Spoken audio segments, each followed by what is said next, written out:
So it's no secret that the DJI Action 5 Pro is an incredibly capable vlogging camera. In fact, the quality that comes out of this thing is so unbelievable that most content creators, when they're blogging and traveling, have chose to go this way. However, there is another player on the market that is very big in this space, and in fact, this player has done very well in the photography game. Of course, I'm talking about the Insta360 Ace Pro 2 that has a 50 megapixel Leica camera and has now introduced a brand new Explorer combo that adds a printer, a brand new handle grip, and a whole bunch of other things that make it really, really cool. Is the Action 5 Pro capable as a photography camera as well, given that it only has a 40 megapixel camera instead of a 50 megapixel camera? So what I chose to do is I went out and I bought a camera cage. I found a cage that was like the Insta360's original grip cage, which gives you an extra grip here. It gives you a wrist strap, and it also gives you a shutter button so that you can click this whenever you want and quite literally use it as a pocket camera. But just having this bad boy as a pocket camera is not enough. There's a few different secrets that you're going to need to know if you want to take really good professional looking photos. For example, the grip cage does make a massive difference, and I definitely love it and recommend it. All these links will be in the description below, but I think that you need to use your phone with one of these things. So you add the little Ulanzi thing on here, and what this is now going to do is it's going to give you one of the best screens on the planet in an iPhone, and also make it articulating so that you can move it up, you can move it down, and you can get those different angled shots from either up or down, or you can hold it high and I can look at my phone and I can see exactly what I'm doing, plus have much better manual controls over the manual settings in the camera. With the Ace Pro 2, in terms of photography, they are a little bit ingenious. They have the articulating screen on an action cam, which is unheard of. It's very, very cool. I wish the DJI would have done that on their Action 6. However, again, I wanted to see, can this produce really high quality images so that therefore I don't have to upgrade. Now these photos that we're about to get, we're going to be covering real estate photography, landscape photography, boats down at the boatyard, but the Rolls-Royce photos that we got at the end were absolutely incredible. So you're going to want to hang around for those, because these things really did blow my mind in terms of the quality that they produced. Let's get to it. Well guys, we are ready to rock and roll. We have the camera set up. Like I mentioned, I have it set up with the iPhone because the iPhone is going to help me with one of the best screens in the world get the best composition possible. It also gives me a little bit easier control if I'm low down or trying to have those angled shots with the manual settings to get the best out of this Action 5 Pro camera. And because it doesn't have the articulating screen like the Ace Pro 2, it at least lets me do that. So trying to compensate here on every angle possible, because I do have, like I mentioned, some pretty big FOMO with missing out on that Ace Pro 2 and the Explorer bundle. But let's see the quality of the photos that we can get on this 40 megapixel Action 5 Pro. We're going to start with some real estate photography, then we're going to move into some boat photography and a whole bunch of just fun stuff. Let's check it out. All right guys, so as I said, once I put this on here, I can get down low and it's going to be able to actually show me, you know, the composition here using the iPhone. So if I'm going to try and take a photo of this house, you might want to get that lampshade in. I can get low, I can take a nice photo here, or I can get something that's a little bit more square on and come back to the front, maybe get those beautiful palm trees in. Take it like that. Or I can get closer up here, get the one palm in, and just have it like that. And that just really helps my composition in using this for photography. All right, so now if we're going to take something that's a little bit more of a landscape shot, you're probably not going to see this too much, which is why I got the screen recording on. We can see that I'm a little bit underexposed there, so I can just go into the manual settings and I could either lower my shutter speed or I could increase my ISO. So that ISO looks like it's a little bit too bright, so I'm going to stay at 200 and bring my shutter speed back to 1/80, and that then brings my exposure back down to 0. So I can frame up this shot here, which is a nice shot of the canal. And I like this wrist strap for this while I'm leaning over the edge, and I can take the photo, and this is what it looks like edited. If you wanted for this, you could also go through the bars like this and just try and tell a little bit of a different story. I can see a crack there in the middle, so it's giving me some leading lines, which is kind of cool. Maybe something like that. So now what we're going to be doing is we're going to be down here taking some photos of some boats at Sanctuary Cove. I mean, if I fling this around, take a look at this. This is cool.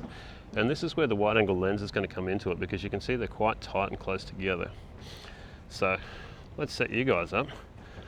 See if we can take some cool shots with the wide angle lens. That is very bright, sorry about that. All right, so this is still in the standard format. So if we take a look at this, we can probably get more over here. Take a look at that for a photo. Sun's coming from that way, so I'm probably going to get better shots actually up the other end. Oh yeah, well, I almost walked too far. That's how wide that wide angle lens is. That is awesome. Fit a whole massive boat in that lens, and then if I flick it back to standard and de-warp, what does this look like? If I come back here, maybe I can get both of these boats in. That's a pretty cool looking shot.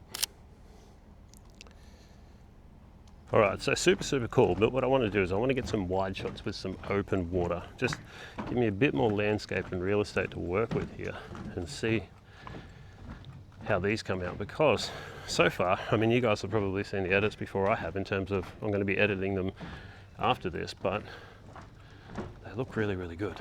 So let's go from standard to wide again. Yeah, look at that. Get your fingers right out of the way of that. That looks super cool. Oh, I got birds flying through the frame. Hopefully that caught it because I got my shutter speed down a little bit. So opposite to the wide angle shot, you can actually punch in with 2x zoom. And 2x zoom is something that not a lot of people use or talk about on the action cameras, because most people will probably want to crop in after the fact. But the thing and the reason why I like the 2x zoom and actually using it on the action cam is because it helps you again with the composition and getting it right from the start. All right, so this was really one of the photos that I absolutely wanted to get. Just going to try a couple of different positions here as I probably walk out of frame, but you'll see the screen recordings on. Love that. I guess when nobody's here, we can also take a photo of this. I mean, so that's cool. That's the standard lens. Then when we want to go onto the wide one,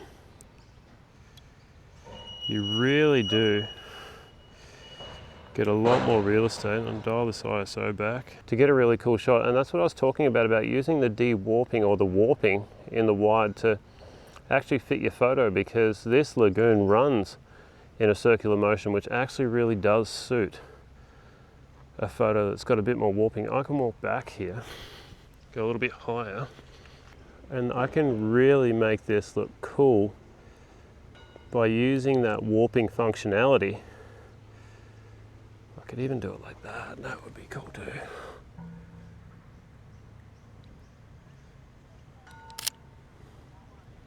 Get your fingers out. That is so wide. That's awesome. All right, we're done.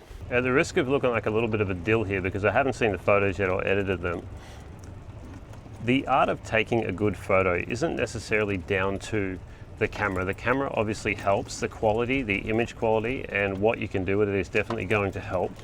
But the way that you can move the camera as a photographer, you know, becoming more of an artist and just getting that eye for what would look good, I think really comes down to composition and the way that you take the photos, because there's an effect for every type of photo that you can think of. If you think, oh, well, I can't really take good photos with this because there's too much warping, you can actually build that warp into an effect like a stairwell or something. Actually just saw another really cool photo. Hang on a second. We just seen another good photo op. I hope that looks as good when I edit it as it does right now.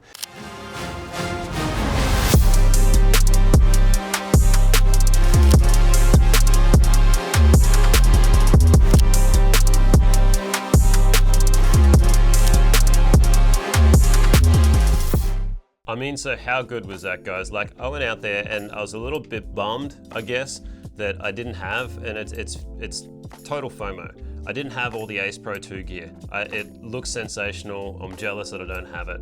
But going out there with the Action 5 Pro, not even the Action 6, and being able to take photos that look like this, gave me some comfort in knowing that if I did want to just take out the pocket camera, all I got to do is throw the phone on it like that, and I have a serious photography camera. So if you're like me and you're in the boat where you think that maybe you should sell this and upgrade or go to something different, I mean, the extra 10 megapixels might help a little bit. It does depend on the size of the megapixels for zooming in and cropping and all that sort of stuff.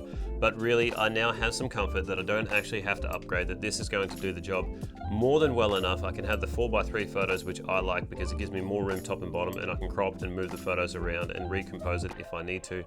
But Seriously impressed. Slap a like on this video, throw in the comments any questions that you may have. I'll get back to every single comment in the comments section, and I'll see you on the next one. Thanks, guys.